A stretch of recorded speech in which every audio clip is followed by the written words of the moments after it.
Hey everybody, if you watched our first video of the 2018 Epcot International Festival of the Arts, you saw many of the great things going on, including demonstrations, performances, music, a whole lot of art, and of course, food.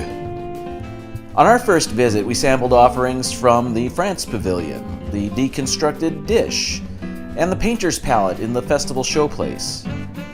Well, we went back to the festival a second time and tried more food.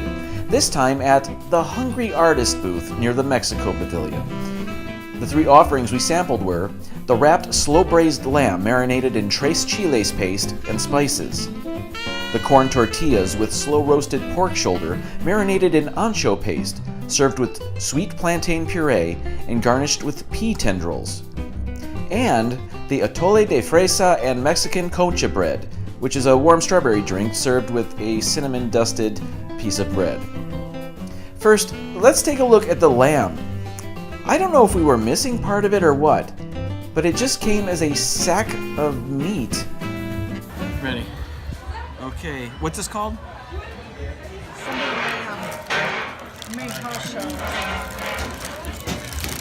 This looks like something from the dog park.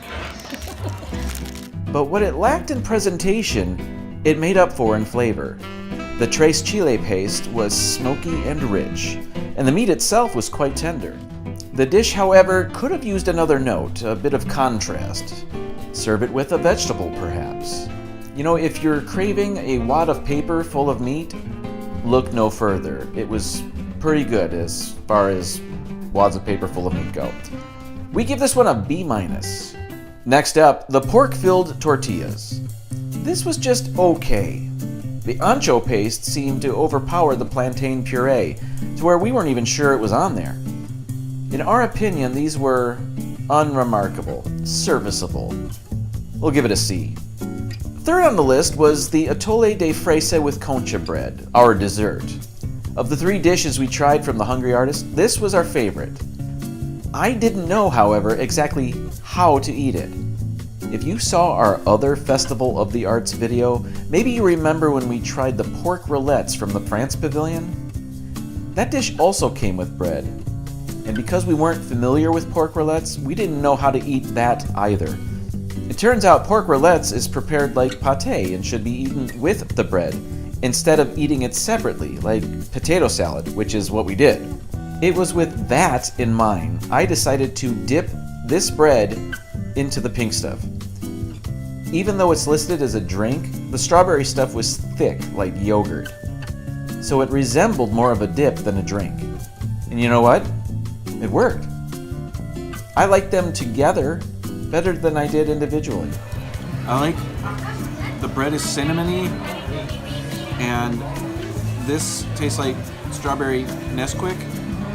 The pink drink was not great. It seemed like a kid's dessert. But the bread was soft and warm and cinnamony and delicious. We're gonna give this a B+. Now here's a bonus review. While we were there, we also tried Anna's birthday cupcake from the Norway Pavilion. This is not a festival offering, but rather a dessert you can get any day of the year. This is a beautiful cupcake with a mountain of sparkling blue frosting bedazzled with sugar snowflakes. And while the frosting is usually our favorite part of a cupcake, we most enjoyed the chocolate mousse surprise in the middle of this cupcake. I'll probably return to school bread next time I'm there, but the kids will definitely prefer Anna's birthday cupcake. It was fun and pretty and tasty. We're giving it a B+. Well, there you have it, our little supplemental review of more food from the 2018 Epcot International Festival of the Arts. Don't forget to like, subscribe, and comment. Thank you so much for watching as always. We will see you next time.